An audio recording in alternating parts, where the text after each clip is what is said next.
Shalom y bendiciones, ¿qué tal familia? Es un gusto estar nuevamente con cada uno de ustedes como cada semana en este nuestro estudio que tiene que ver con las leyes y los mandamientos de la Torah. Como cada semana estamos contentos de que pueda acompañarnos y ser parte de este tiempo de enseñanza en la cual nos hemos dado a la tarea de ver las leyes de los mandamientos. Ya hemos visto varias hasta el día de hoy, vamos a entrar a la tercera que tiene que ver con la idolatría. Hemos visto las leyes referentes al carácter, las leyes referentes al estudio de la Torá.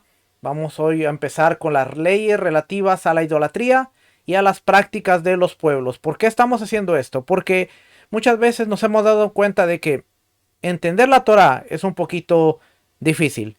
Y si no la entendemos, no vamos a poderla llevar a la práctica de la mejor manera.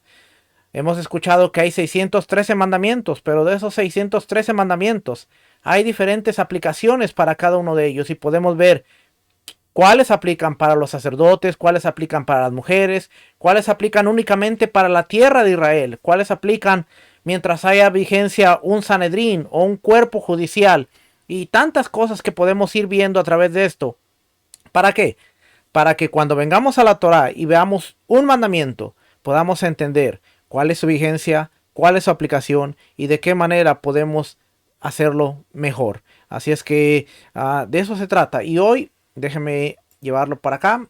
Hoy vamos a ver las leyes relativas a las prácticas de los pueblos. Y como puede ver, es algo sumamente grande. Es sumamente inmenso esto porque tiene que ver con 51 preceptos.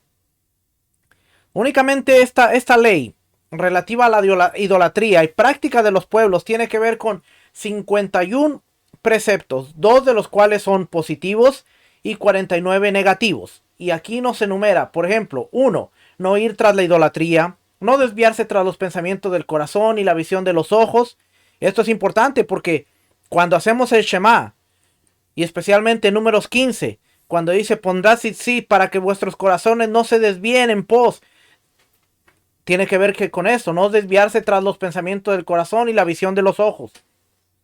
No blasfemar, no idolatrar de acuerdo a la modalidad del culto, no posternarse a la idolatría, no hacerse una escultura de idolatría para uso personal, tampoco para hacer para ajenos, o sea, no hacerla para ti ni hacerla para los demás, está prohibido. No hacer imágenes de idolatría, ni siquiera a modo de decoración. No conducir a otros a la idolatría. Incendiar una ciudad apóstata. No reconstruirla. Esto aplicaba en el tiempo de Josué, la conquista. Hoy no vamos a ir por ahí a quemar una ciudad apóstata y no vamos a hacer ese tipo de cosas porque, acuérdese, esto aplicaba a la tierra, ¿ok? A la tierra donde iban a conquistarla. Y ahí es lo interesante porque cuando empezamos a conocer todos estos detalles, podemos ver de alguna manera y podemos decir, bueno, eso no aplica para hoy en día. Eso aplica para el tiempo cuando Josué la conquista y hoy no se le va a levantar gente por ahí diciendo, pues vamos a quemar ciudades porque son apóstatas. Es la manera de poder ir aprendiendo. Entonces, no tener provecho de ninguno de sus bienes, de la idolatría, no inducir siquiera a un único individuo a la idolatría, no amar al misionero idólatra, no dejar de aborrecerlo, no salvarlo, no justificarlo, no abstenerse de acusarlo, no profetizar en nombre de la idolatría, no escuchar a quien profetice en su nombre, no profetizar falsamente ni siquiera en el nombre de Dios, nombre de Hashem. Esto es bien sumamente bien importante porque el profetizar falsamente siquiera en el nombre de Hashem es considerado idolatría. Y hoy, lastimosamente, hay una gran mayoría, no voy a decir que todos, pero hay una gran mayoría de gente que está profetizando y está hablando palabras que tienen que ver con Dios, el nombre de Dios, y sin Dios haber dicho algo. Es más, en tiempos del profeta Jeremías, se habían levantado hombres que decían, Jeremías dice, hay de aquellos que dicen, Adonai habló, Adonai ha dicho así, cuando Adonai no ha dicho. Y hoy es muy común, y cuando no nos ponemos a ver esto, no nos damos cuenta de que eso es un tipo de idolatría. Y hoy hay mucha gente que, sinceramente, se hace fácil decir, Dios me habló. O Dios anoche en un sueño me habló. O mientras yo venía manejando Dios me habló. O Dios me habló, cuando realmente puede ser un, un sentir que nosotros tuvimos, que fue provocado quizá por Dios, pero Dios no te lo habló directamente. Entonces, no es que esté mal que tú digas Dios me habló o el concepto de que Dios te haya hablado, sino el especificar Dios me habló cuando Dios no te habló. O Dios me hizo sentir. Sonaría mejor, Dios me hizo sentir en mi corazón esto. O mientras venía reflexionando, el Espíritu trajo a mi corazón y me puse a pensar en esto, que es una manera un poquito más sensible de decir Dios me habló. Pero hoy, lamentablemente, hoy se ha perdido el temor, porque dentro del sistema tradicional de creencia es muy común pararse en un púlpito, pararse en un altar, pararse en una plataforma y decir Dios me habló. Ayer mientras dormía Dios me habló. ¿Y qué tal si fue una mala comida? ¿O qué tal si fue la película? ¿O qué tal si fue los libros? Mire, yo he tenido experiencias. Últimamente yo he tenido experiencias que a veces estoy tan enfocado leyendo hasta altas horas de la noche. Cuando viene mi esposa y me dice, vámonos a dormir ya, y me voy a dormir. Que a veces estoy tan concentrado en lo que leí, que cuando me voy a dormir es como si lo que leí es como que si de repente entré a la película y yo digo, qué locuras. O sea, qué locuras, porque es como si yo anduviera ahí metido en lo que acabo de leer. Pero a veces yo me pudiera haber dicho, Dios me habló y me dijo. Pero he aprendido que aún en esos detalles tenemos que tener cuidado, porque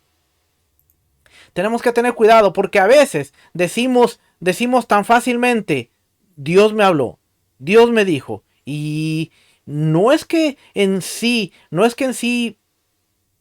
yo no diga Dios no le habló y Dios no le dijo, sino realmente fue una voz o realmente fue Dios el que te dijo. Y aquí dice bien claro, dice, ah, no profetizar falsamente siquiera en el nombre de Hashem.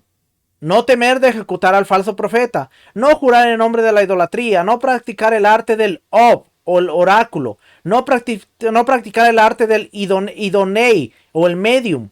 No hacer ofrendas a Moloch, a Molech, que es una forma de idolatría. No erigir monumento de idolatría. No posternarse sobre el piso de piedras. No plantar una ashera, un árbol de idolatría. Destruir los ídolos y los complementos de la idolatría. No derivar provecho de la idolatría ni ninguno de sus complementos. No derivar provecho del revestimiento de ídolos. No realizar ningún pacto con los idólatras. No mostrarles gracia. Que se asienten en nuestra tierra. No asemejarse a sus costumbres ni a sus vestimentas. No hacer presagios. No practicar la adivinación, no calcular tiempos propicios para determinar si hacer o no determinada actividad, no practicar la hechicería, no consultar a los muertos, no consultar a un oráculo, a un ob, no consultar a un idóneo, un medium, no hacer brujería, no rasurarse las sienes de la cabeza, no rasurarse los bordes de la barba, que el hombre no use artículos de mujer,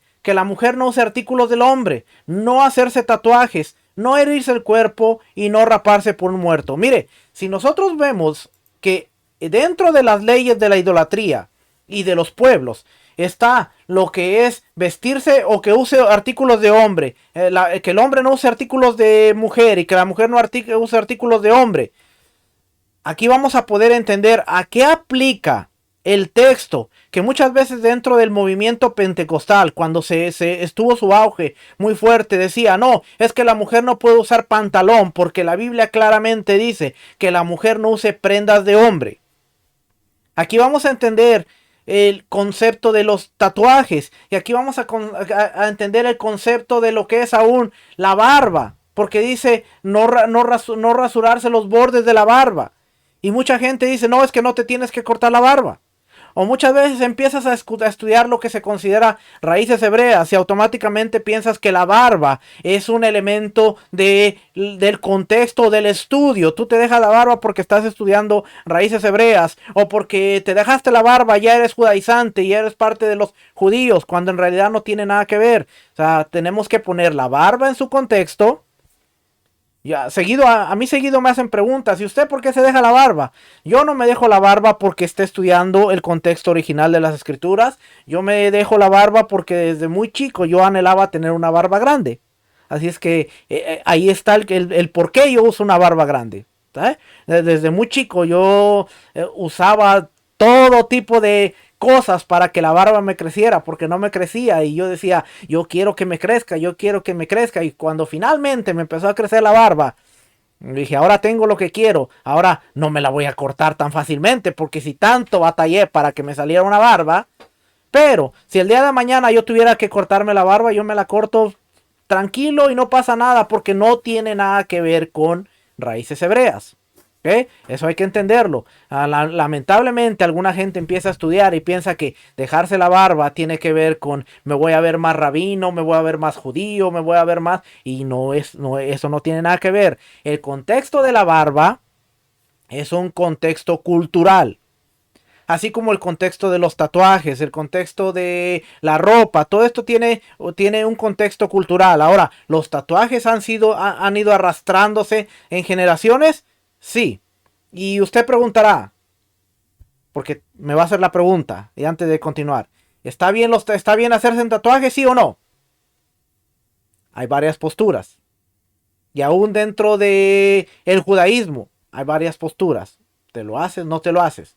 Pero de acuerdo a la escritura y el porqué de los tatuajes, en mi opinión, lo que yo te voy a decir, si tú te puedes abstener de hacerte un tatuaje, abstente. ¿Por qué?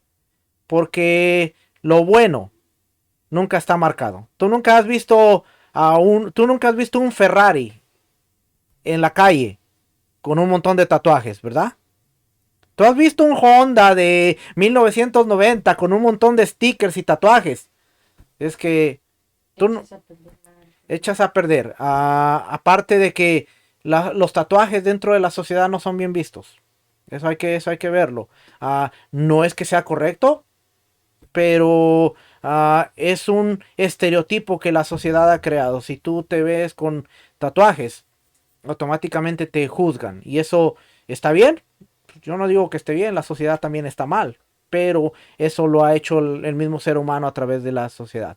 Pero a medida que vayamos avanzando, yo te voy a hablar un poquito más de esto. Yo no te voy a decir está bien, está mal, porque como ustedes saben mi posición no es decirle a la gente que está bien y que está mal. Mi posición es enseñar, educar, que la gente aprenda y que la gente entienda que ellos deben tomar sus propias decisiones. ¿Por qué? Porque al final del día, las decisiones que tú tomes van a afectar tu futuro, para bien o para mal.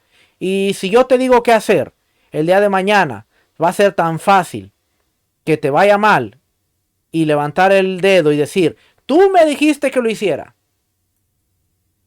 Así es que yo le enseño a la gente y la gente va a tomar sus propias decisiones. Hay maestros dentro de raíces hebreas, que a mí no me gusta usar ese término, usted lo sabe bien, pero no hay más. Es una marca registrada. Hay maestros dentro de raíces hebreas que enseñan que los tatuajes está bien. Y yo respeto la opinión. ¿Por qué? Porque un día nos vamos a parar frente al Creador y cada uno de nosotros vamos a dar cuenta de lo que estemos enseñando aquí en la tierra. Es que yo me voy a esforzar por hacerlo mejor y dar lo mejor y seguir hacia adelante en lo mejor. Cuando vamos al contexto cultural, el río cultural donde se desarrolló la Biblia, usted se va a dar cuenta que las civilizaciones que usaban tatuajes tenían una conexión directa con lo que era la magia, la brujería, el inframundo y el mundo de los muertos. Así es que los tatuajes siempre han sido estado relacionados hacia ese punto. Ahora que usted diga, no, pero yo me voy a poner unas letras hebreas, o me voy a poner una cruz, o me voy a poner el nombre de Yeshua, y eso va a absorber lo bueno de Dios. Los tatuajes no aparecieron con ese propósito. No vemos a Israel con tatuajes en sus primeros inicios. No lo vemos. Ahora que en el judaísmo más adelante apareció como práctica, sí, hay judíos que se tatúan, pasa nada. Así como también hay personas que son de la Tierra Santa y que son homosexuales y no pasa nada. Eso no quiere decir que estén bien con Dios. Pero seguimos adelante. ¿Ok? Así es que dice, la explicación de todos estos lo vamos a leer poco a poco en los próximos capítulos. Capítulo 1, el desarrollo de la idolatría. Vamos a ver cómo se desarrolló la idolatría. Y cuando le lea esto, lo voy a llevar a un pasaje de la Biblia y ahora usted va a entender más, porque quizás lo hemos leído, pero no lo hemos entendido. Dice, en los días de Enoch, en los días de Enoch, hijo de Set, hijo de Adán, los seres humanos estaban muy errados, y el consejo de los sabios de aquella generación había caído en detrimento. Enoch mismo se hallaba entre quienes estaban equivocados. Y usted dirá, pero caminó con Dios. Vamos para adelante. El error de ellos fue argumentar, puesto que Hashem creó estas estrellas y esferas para dirigir el mundo y las estableció en lo alto, el sol, la luna y las estrellas, y les proporcionó honor, y son sus sirvientes que sirven ante él. Es adecuado alabarlas, glorificarlas y honrarlas. Y esta es la voluntad de Hashem. Bendito es que engrandezcamos y honremos a quienes él mismo engrandeció y honró tal como un rey desea. Esto era lo que pensaba esta gente. Que honren a sus siervos y a quienes se encuentren ante él, pues es honrar al rey mismo.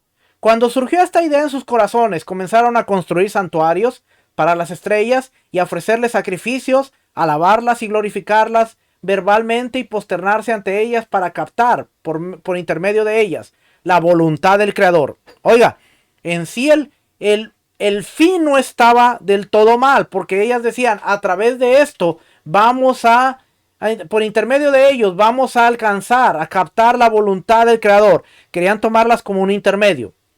Según su equivocada visión, esto era principalmente la idolatría. Las estrellas y las esferas son creación de Hashem, de Dios, cual hacha en manos del leñador, pues no tienen decisión propia, por lo que no corresponde que se las idolatre. Y eso era lo que decían sus adoradores, quienes conocían sus principios. Ellos no negaban la existencia de Hashem, de Dios, diciendo que solo determinada estrella era el Dios. A ellos se refirió Jeremías, Yirmiyahu, ¿quién no te temerá, rey de los pueblos? Pues digno de ti es el reino, pues entre todos los sabios de los pueblos y entre todos sus reinos no hay como tú, y en algo son tontos y necios. La vanidad a la cual adoran es madera. Jeremías 10 del 7 al 8. Es decir, todos saben que tú eres el único, Hashem, pero su error y su necedad es suponer que esa futilidad, idolatría, es tu voluntad. Con el paso del tiempo se presentaron entre los seres humanos falsos profetas que afirmaban que Hashem les había dicho a modo de orden: sirvan a tal estrella o a tales estrellas y ofrézcanle sacrificios, háganle libaciones, construyanle santuarios y confeccionen su imagen para que todos se posternen ante ellas. Las mujeres, los niños y el resto de la gente, y exponían una figura inventada por ellos, afirmando que esa era la forma de tal estrella como le había sido informada en su profecía. Y así comenzaron a hacer figuras en los santuarios y bajo los árboles, en las cimas de las montañas y sobre las colinas, y se congregaban y posternaban ante ellas, y le decían a todo el pueblo que aquella figura podía ocasionar el bien o el mal, por lo que era adecuado adorarla y temerle. Sus sacerdotes idólatras le decían: a través de esta adoración prosperarán y tendrán éxito, y hagan tal y tal cosa, y no hagan tal y cual otra cosa. Y empezaron a aparecer otros embusteros que decían que la misma estrella, esfera o ángel había hablado con ellos para decirle: adórenme así y así, y les informaban acerca de las maneras de adorarlos, o hagan tal cosa y no hagan tal otra. Esto se propagó por todo el mundo y adoraban a estas figuras de diferentes maneras extrañas, y les ofrendaban y se posternaban ante ellas. Con el paso del tiempo, el nombre honorable y temible de Hashem fue olvidado por toda la existencia y por su conciencia, y no lo conocían. Todos los hombres, las mujeres y los niños solo conocían las figuras de madera, de piedras y las construcciones de los santuarios ante los cuales desde pequeños les habían enseñado a posternarse, a adorar y jurar en su nombre. Sus sabios, como los sacerdotes idólatras y similares, suponían que no existía ningún dios excepto las estrellas y las esferas que por ellas y a su semejanza habían hecho aquellas figuras idólatras. Pero pero a Hashem no había quien lo conociera ni supiera, excepto unos pocos en todo el mundo, como por ejemplo Enoch, Génesis 5:24, Matusalem, el Talmud Sukkah 52b, Noé, Shem y Eber, Talmud Megilá 16b. Y el mundo seguía este rumbo hasta que nació el pilar del mundo civilizado, nuestro patriarca Abraham, la paz sea sobre él. Ahora, todo esto que le acabo de describir, nosotros lo podemos leer de una manera resumida. Fíjese lo que dice Romanos. Rab Shaul, el apóstol Pablo, nos está enseñando en el capítulo 1 de Romanos. Aquí está, capítulo 1, versículo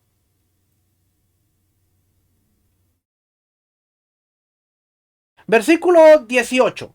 Ahí donde está el versículo 18. Dice, porque la ira de Dios se revela desde el cielo contra toda impiedad e injusticia de los hombres, que detienen con injusticia la verdad. Porque lo que de Dios se conoce le es manifiesto, pues Dios se lo manifestó porque las cosas invisibles de él, su eterno poder y su deidad, se hacen claramente visibles desde la creación del mundo, siendo entendidas por medio de las cosas hechas. Se está hablando del sol, la luna, las estrellas. Dice, las cosas hechas de modo que no tienen excusa. Pues habiendo conocido a Dios, no le glorificaron como a Dios, ni le dieron gracias, sino que se envanecieron en sus razonamientos, y su necio corazón fue entenebrecido. Lo que les acabo de leer aquí está, en resumen con Pablo. Dice, en su necio corazón fue entenebrecido, profesando ser sabios, se hicieron necios, y cambiaron la gloria del Dios incorruptible en semejanzas de imagen de hombre corruptible, de aves, de cuadrúpedos y de reptiles. Por lo cual también Dios los entregó a la inmundicia en la concupiscencia de sus corazones, de modo de que deshonraron entre sí sus propios cuerpos, ya que cambiaron la verdad del Dios por la mentira, honrando y dando a culto a las criaturas antes que el Creador, el cual es bendito por los siglos de los siglos. Amén. Por esto, Dios los entregó a pasiones vergonzosas, pues aún sus mujeres cambiaron el uso natural por el uso que es contra naturaleza, y de igual modo también los hombres, dejando el uso natural de mujer, se encendieron en sus lascivias, unos con otros cometiendo hechos vergonzosos, hombres con hombres, y recibiendo en sí mismos la retribución debida a su extravío. Y como ellos no aprobaron tener en cuenta a Dios, Dios los entregó a una mente reprobada para hacer cosas que no convienen, estando atestados de toda injusticia, fornicación, perversidad, avaricia, maldad, llenos de envidia, homicidios, contiendas, engaños y malignidades, murmuradores, detractores, aborrecedores de Dios, injuriosos, soberbios, altivos, inventores de males, desobedientes de los padres, necios, desleales, sin afecto natural, implacables, sin misericordia, quienes habiendo entendido el juicio de Dios, que los que practican tales cosas son dignos de muerte, no solo las que las hacen, sino que también se complacen con los que las practican. Lo que le acabo de enseñar de lo que es el Mishneh Torah, y leímos en Romanos, de Pablo está diciendo exactamente lo mismo. Que conocieron a Dios, pero se desviaron y empezaron a hacer culto a figuras. Por eso, cuando usted ve la idolatría, la iconografía del antiguo mundo, cuando usted ve Mesopotamia, Babilonia, Egipto, cuando ve usted todas las civilizaciones, usted va a encontrar una cosa en común. Que la mayoría está adorando al sol, a la luna, a las estrellas, y por lo tanto se han hecho figuras para adorarlas y creer que ellos son los dioses que les proveen el bien y el mal. Cada una de las culturas cada una de las religiones tiene lo que se llama su panteón o la familia de dioses, que son un gran número de dioses. Canaán, los cananeos tenían su número de dioses, los egipcios tenían su panteón de dioses, Babilonia tenía su panteón de dioses, y cada uno de ellos tenía un dios, que ese dios era importante para ellos porque ese dios controlaba. controlaba el cielo, controlaba la tierra, controlaba la lluvia, controlaba el sol, controlaba la luna. Entonces, cada uno de ellos entendía que mientras el Dios estuviera contento, todo les iría bien en la vida. Mientras Dios estuviera bien con ellos, sus dioses estuvieran bien. Por lo tanto, tenían que traer sacrificios. Por lo tanto, tenían que tener contento al Dios para que los prosperara. En Babilonia y en Canaán era muy común creer que la agricultura era producto de la lluvia descendiendo sobre Ashera, Baal, que era el dios que proveía la lluvia, que era como la lluvia, era como la semilla, como el esperma que bajaba a la tierra, y la tierra que daba, traía cultivos y había cosechas. Y por lo tanto, esta unión de Baal con Acera era muy importante. Iba a decir algo, pero mejor me lo guardo para después. Así es que tenemos que entender todas estas cosas, porque cuando entendemos estas cosas, podemos entender cómo funcionaba la idolatría.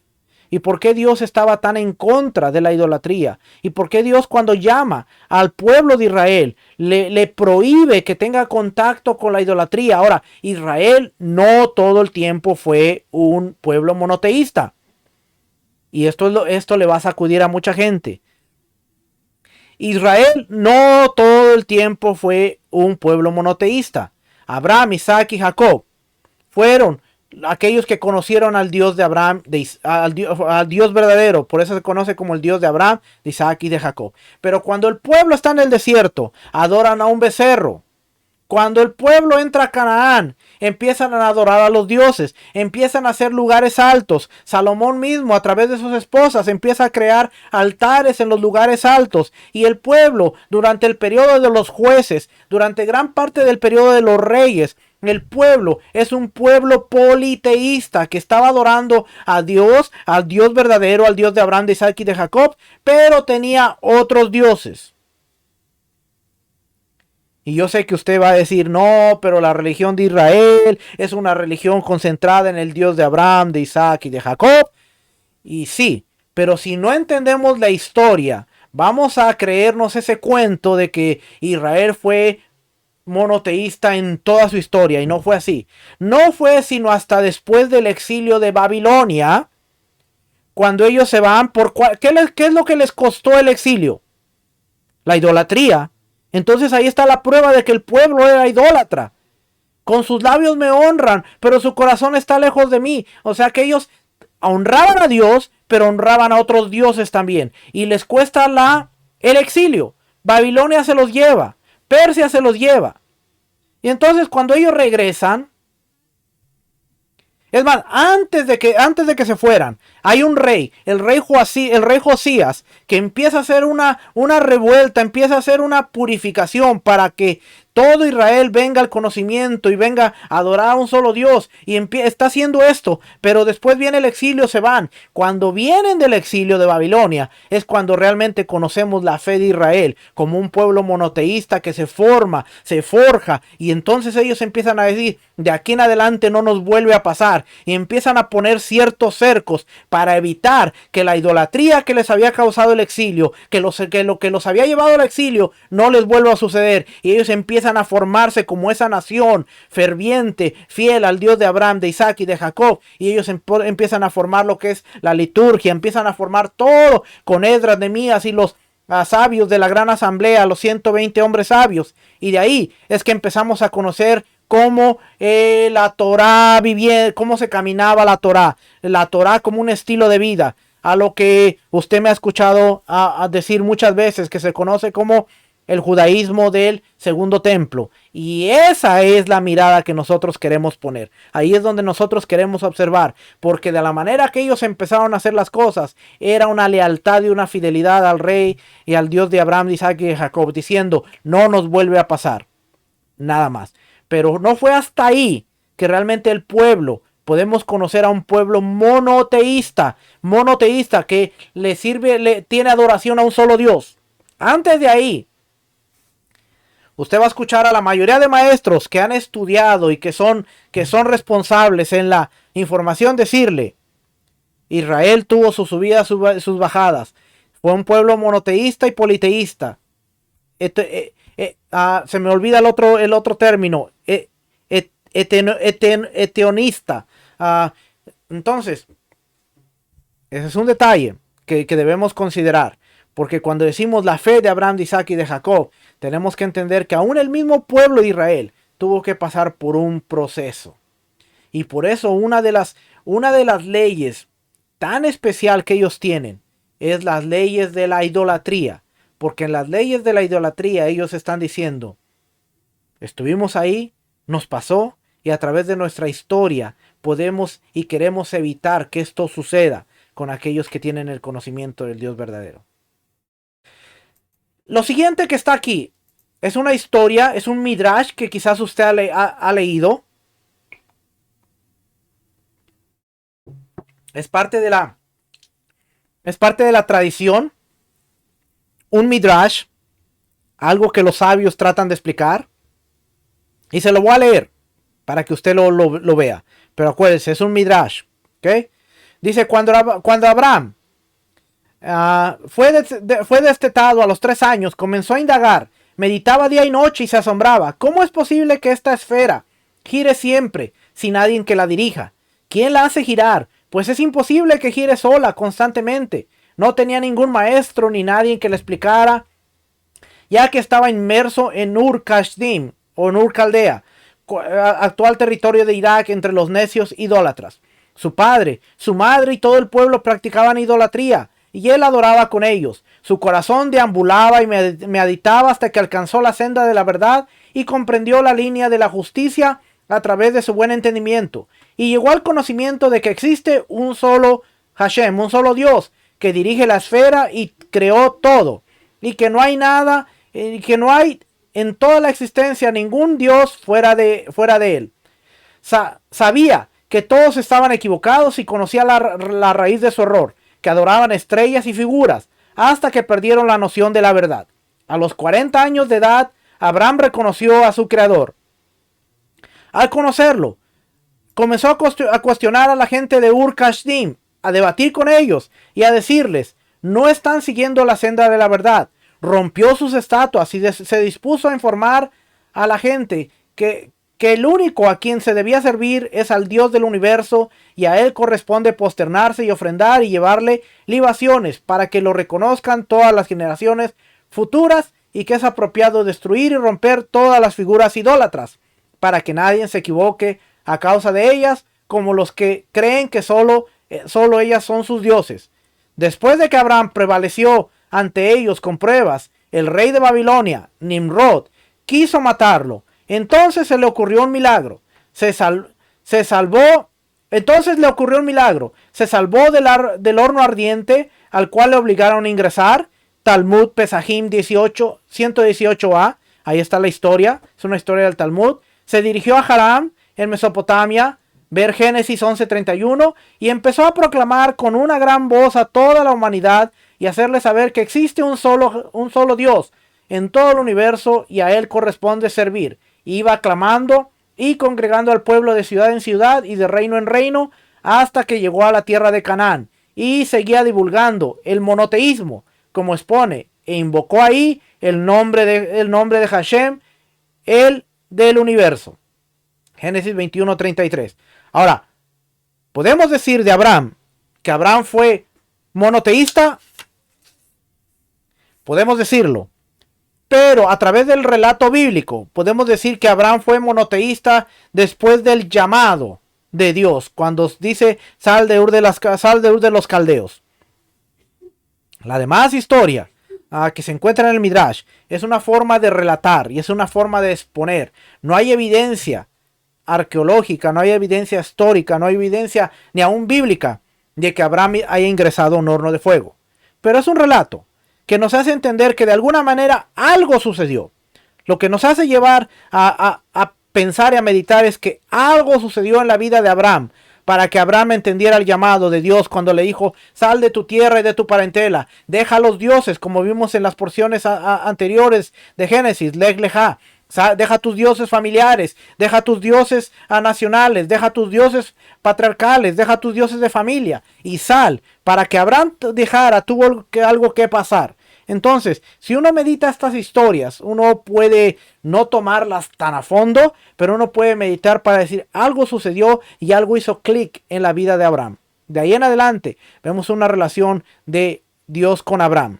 Vemos la misma relación de Dios con Isaac. Vemos la misma relación de Dios con Jacob. Vemos la misma relación de Dios con el pueblo de Israel hasta cierto punto del libro de Génesis o parte del Éxodo. Hay 360 años que no se cubren de lo que está sucediendo en el libro de Éxodo. Y podemos ver que ellos de alguna manera, aún en Éxodo, cuando empieza el primer capítulo, dice que ellos tenían noción de que Dios iba a mandar un libertador. Ellos tenían noción de que Dios había hecho un pacto con Abraham. Entonces, todavía ellos mantenían. El problema fue la influencia. El problema fue la influencia de tanto tiempo que vivieron en Egipto y la influencia de todas las demás culturas. Acuérdense, cuando Israel se estaba desarrollando, Egipto era un imperio. Tenía un sistema totalmente desarrollado. Canaán era un imperio. Babilonia era un imperio. Así es que Israel no está entrando a lugares donde estaban estableciéndose o estaban aprendiendo a hacer las cosas. Israel, tanto en Egipto como hacia Canaán, estaba entrando en lugares donde había sistemas establecidos, había sistemas de creencia aún religiosos establecidos y la seducción fue fuerte, al modo de que en el libro de los jueces vemos que hay una generación totalmente que va y corre en pos de estos dioses. Pero esto sí podemos ver que Abraham era un monoteísta. Eso no lo podemos negar después de que salió de Ur de los Caldeos. Antes, que si a los 40 años él se convirtió y él vino al conocimiento y que si a los 40 años sucedió, se lo presento como una historia. Se lo presento como algo que se encuentra en el Midrash y en el Talmud y algo que es para considerar, pero yo no le digo eso fue así. Pero es algo interesante. A mí me gusta de vez en cuando leer el Midrash porque uno piensa en estas historias y aunque de vez en cuando uno dice, no, nuestros hermanos de verdad que sí se van de largo con su imaginación, pero de vez en cuando uno dice, si tú te pones a meditar y a pensar y luego lees la Biblia, hay cosas que tú dices, tiene sentido el poder pensar de esa manera porque tú le encuentras sentido. Algo sucedió en la vida de Abraham. ¿Qué sucedió?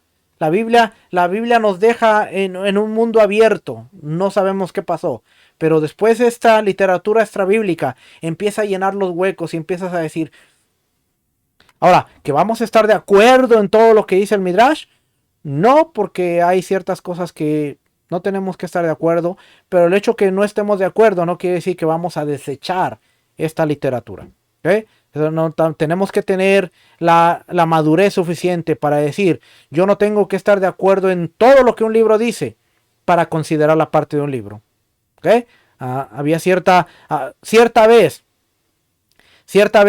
apareció Marcos Witt, un cantante cristiano, diciendo que él iba a probar un nuevo camino y que iba a entrar a lo que se llamaba el ecumenismo y pasaron el video de YouTube ahí donde Marcos Witt está haciendo esta declaración rodeado de unos sacerdotes y el movimiento ecuménico y Marcos Witt está diciendo ahí que él va a probar este nuevo camino y acto seguido, ¿qué pasó?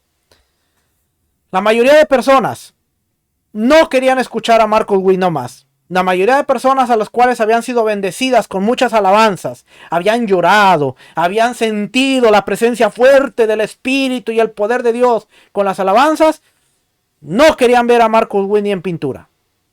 Porque no, Marcos Witt se perdió, Marcos Witt está ahí, Marcos Witt y desechar, no, nada de lo de Marcos Witt sirve. A veces la mentalidad nos cega y empezamos a decir, no, eso ya no sirve porque no, se perdió, ya. Hoy mismo hay gente que a mí no me quiere escuchar porque cree que yo me perdí, pero ok, seguimos adelante. Así es que vamos a continuar aquí adelante. Dice, cuando el pueblo se congregaba a su alrededor y le preguntaban acerca de lo que decía, les hablaba a cada uno de ellos de acuerdo a su nivel de entendimiento hasta hacerles retornar al camino de la verdad. Hasta que se unieron a él miles y decenas de miles de personas que son los hombres de la casa de Abraham, de lo que habla Génesis 17:23. E implantó en sus corazones este gran principio de Dios, de Hashem, y escribió libros al respecto. ¿Dónde están los libros de Abraham? Por ahí quizás se perdieron en el... dice, escribió libros al respecto. Le transmitió estos valores a su hijo Isaac, quien también se sentó a enseñarlos y acercar a la gente de la senda de la verdad. E Isaac instruyó a Jacob y lo nombró para enseñar, y en efecto se sentó a enseñar y acercar a todos los que le acompañaban. Cuando Moshe Rabino profetizó y Hashem eligió al pueblo de Israel como herencia, los coronó con preceptos y les enseñó el camino de su servicio y cuáles son las leyes relativas a la idolatría y a todos los que se descarrían tras ellas. Entonces, estas leyes vienen del monte Sinaí, acuérdese, ahí aparecieron. Eso era lo que es la idolatría. Capítulo 2 dice: la principal orden contra la idolatría no es idolatrar a ninguna de las creaciones, ni a un ángel, ni a una esfera, ni a una estrella, ni a ninguno de los 4 elementos básicos, fuego, aire, tierra y agua, ni a ninguna de las cosas formadas a partir de ellos. Por más que honrarlo, sepa que Hashem es el Dios y sirva a las creaciones de la manera que lo hizo Enoch y las personas de su generación en un comienzo, quienes no negaban la existencia de Dios, sino que utilizaban a las figuras como intermediarios entre ellos y Dios. Eso era una idolatría. Sobre esto nos advirtió la Torá, donde expone: cuando eleves tus ojos al cielo y veas al sol, no te posternes a ellos, ni los idolatres. Hashem tu Elohim los entregó, dichos astros a todas las naciones, con el único fin de iluminar. Deuteronomio 4:19. Cuando vemos lo que dice Deuteronomio 4:19, vamos a darnos cuenta de que dice: Dios hizo el sol, Dios hizo los astros y los entregó a todas las naciones con el fin de iluminar. Deuteronomio 4:19 dice que el sol, la luna y las estrellas tenían un propósito, y él era el de iluminar, el de hacer entendernos los moed, las fiestas, las temporadas.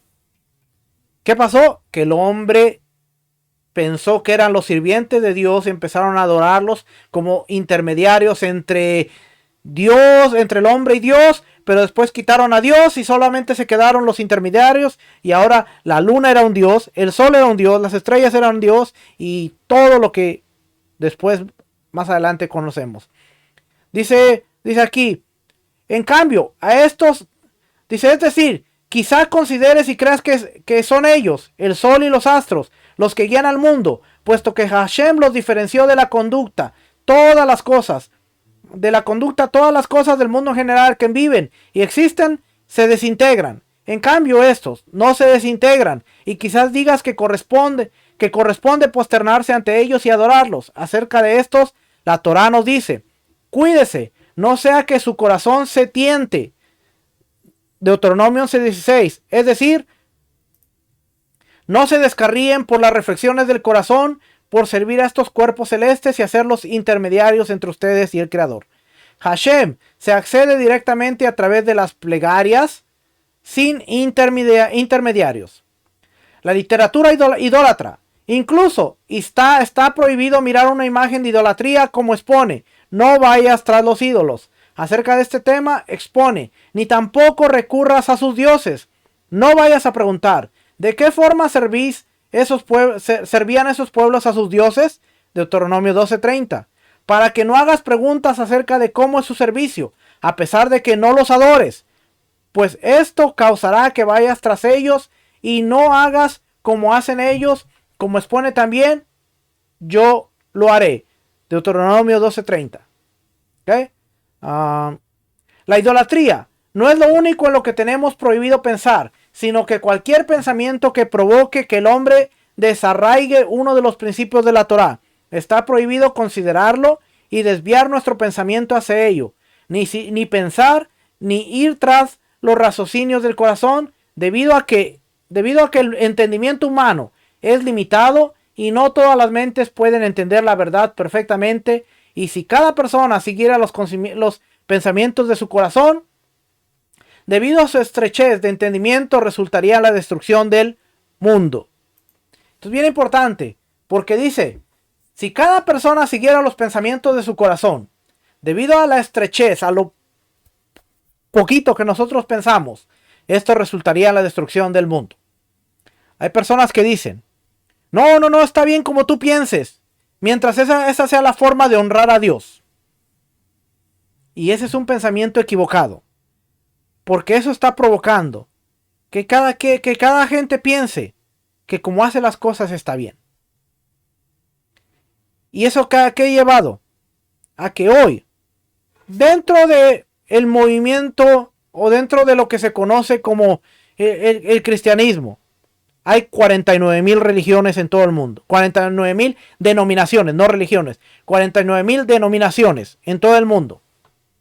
Todas ellas hacen lo mejor que ellos piensan, conforme a sus pensamientos y conforme ellos piensan que está bien.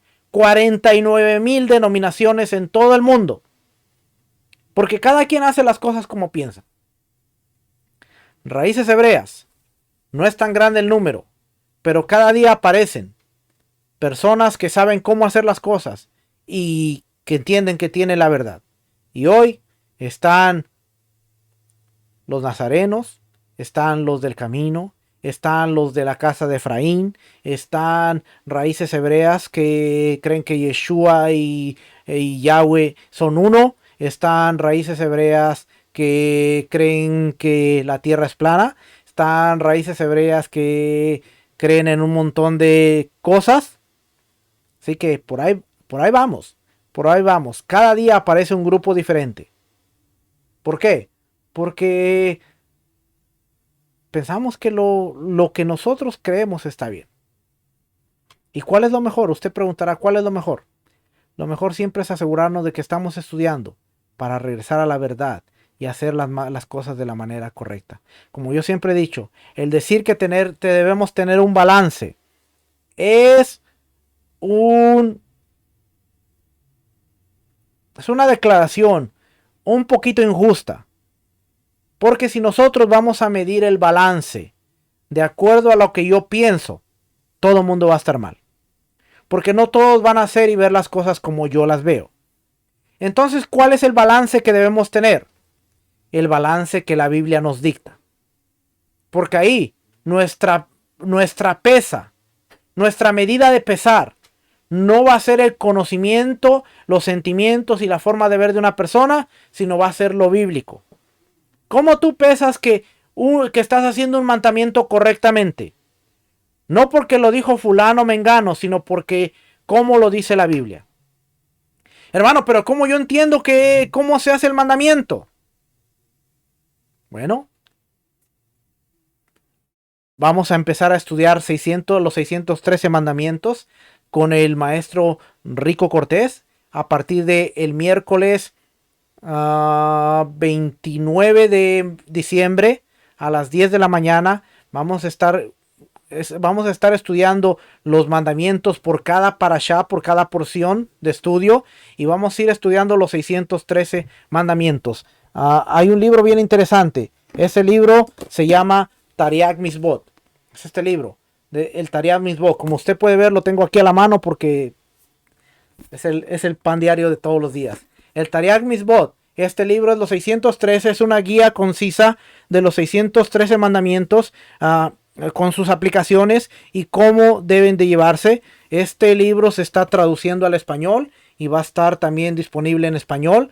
Es una herramienta muy muy interesante porque en la parte de enfrente, si usted ve la parte de enfrente, este libro, nada más con esta partecita de enfrente aquí.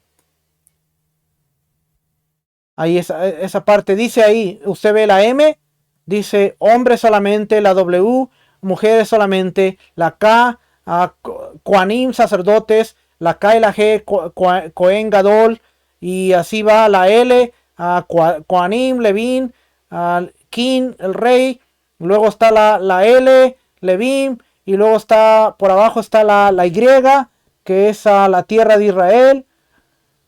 Así es que en cada porción hay un mandamiento que dice M, hombre, y la mujer puede decir, ese no aplica para mí, no tengo que preocuparme.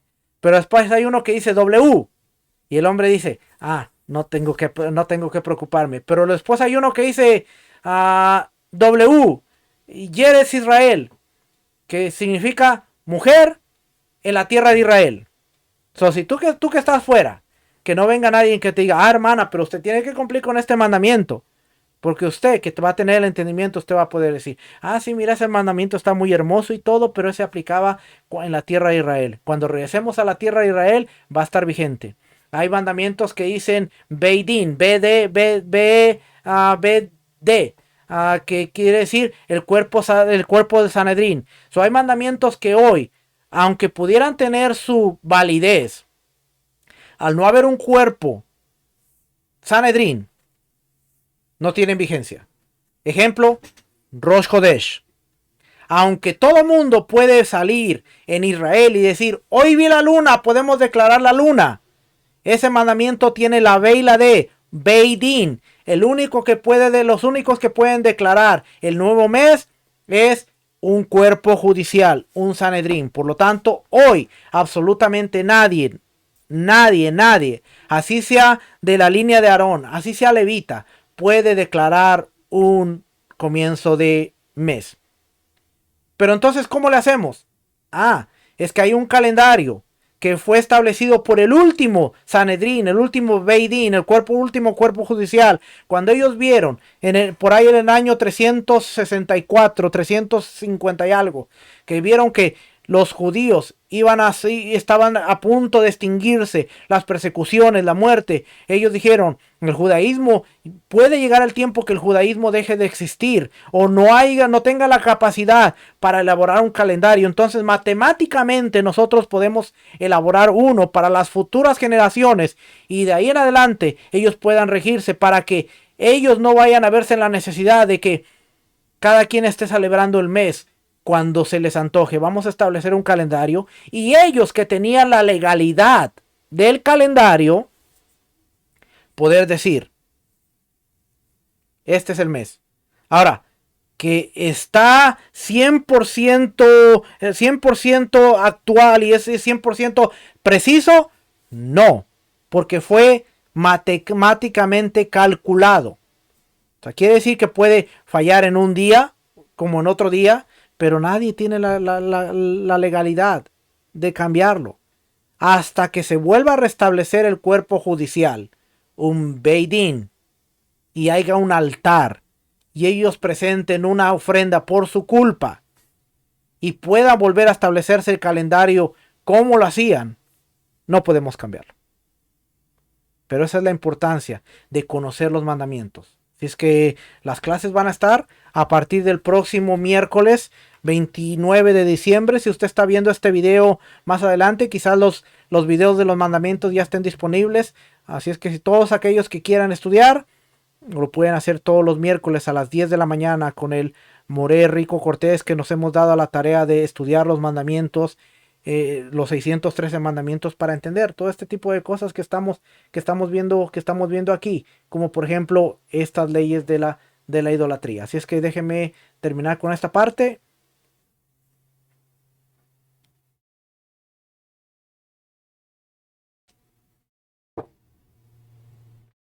Dice aquí,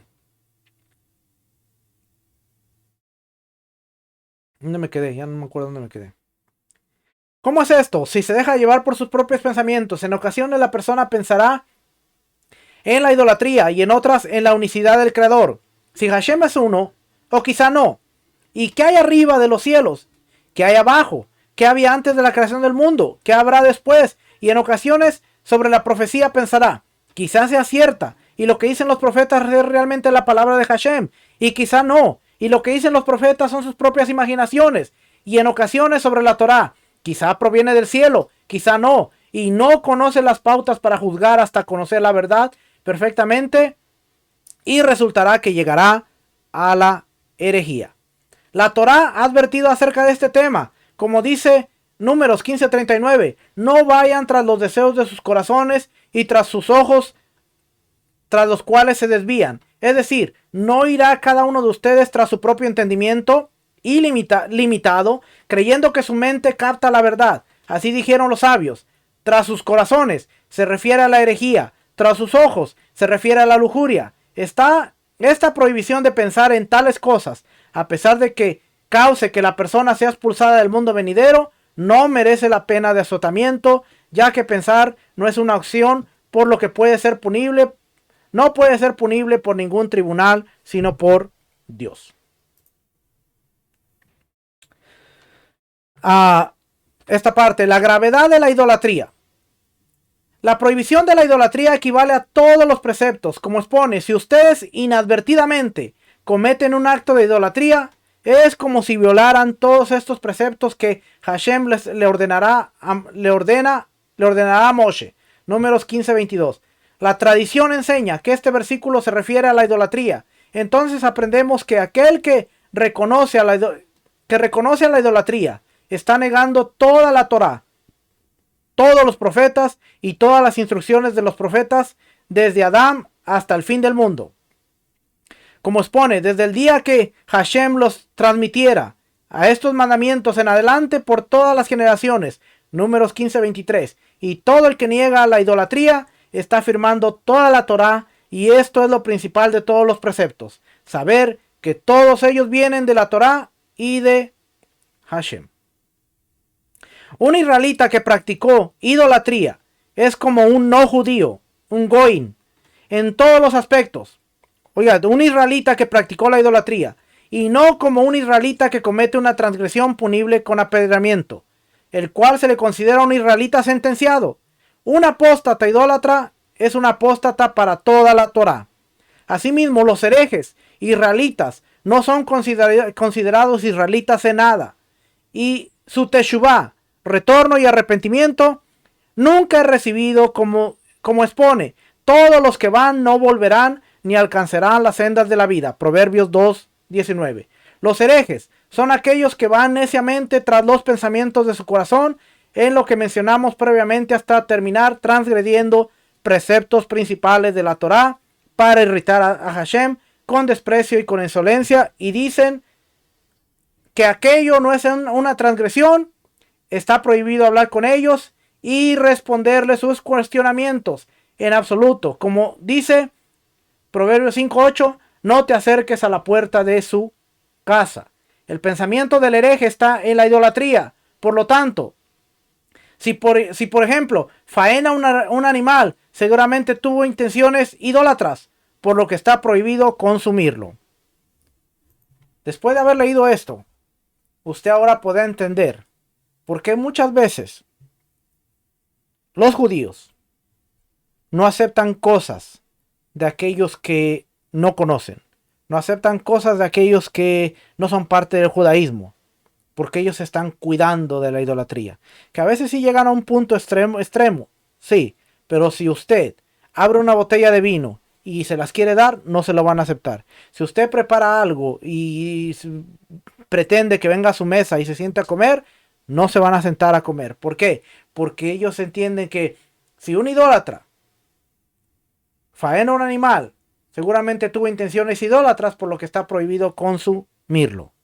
Y desafortunadamente, mucha gente, al decir que Yeshua es Dios, o que Cristo era el mismo Dios, tienen el entendimiento de que nosotros estamos adorando a un Dios, o estábamos adorando a un Dios fuera del Dios del universo. Por lo tanto, nos consideran como idólatras. Y no es que le estén haciendo feo, sino que ellos se están cuidando, porque ante los ojos de ellos somos como un idólatra. Pero cuando usted dice Yeshua es Yahweh, es como si usted estuviera cometiendo un acto de idolatría. O Padre, Hijo y Espíritu Santo, los tres son Dios, y les presentan a un Jesús que está sentado en el trono, automáticamente es como un idólatra. Por eso para nuestro hermano le es difícil vernos y considerarnos. Porque dice aquí, no te acerques a la puerta de su casa y si él faena un animal, si él prepara un animal, seguramente tuvo intenciones idólatras, por lo que está prohibido aún consumirlo. Por eso ellos no consumen muchas cosas. No es porque, el judaísmo. No, es porque las leyes de la idolatría son muy serias para ellos. Si es que llevo una hora, voy a parar aquí porque si no luego me paso y la próxima semana estaremos hablando de este tema. Todavía hay muchas cosas por considerar. Espero que haya aprendido algo a través de esto y acuérdese, no me crea a mí nada. Yo solamente estoy aquí para facilitar información. No estoy aquí para convencer a nadie. No estoy aquí para decir que usted está bien y yo estoy mal. Simplemente estoy para decirle aquí está la información, considérala, evalúela, estúdiela, pídale al Ruach, pídale al Espíritu de Dios y saque sus propias conclusiones. Que al final la verdad no se defiende, la verdad se enseña y la evidencia establece la verdad. Es que familia, que el Eterno les bendiga, que el Eterno les guarde. Nos estaremos viendo la próxima semana a esta misma hora y en este mismo canal. Shalom. Bendiciones.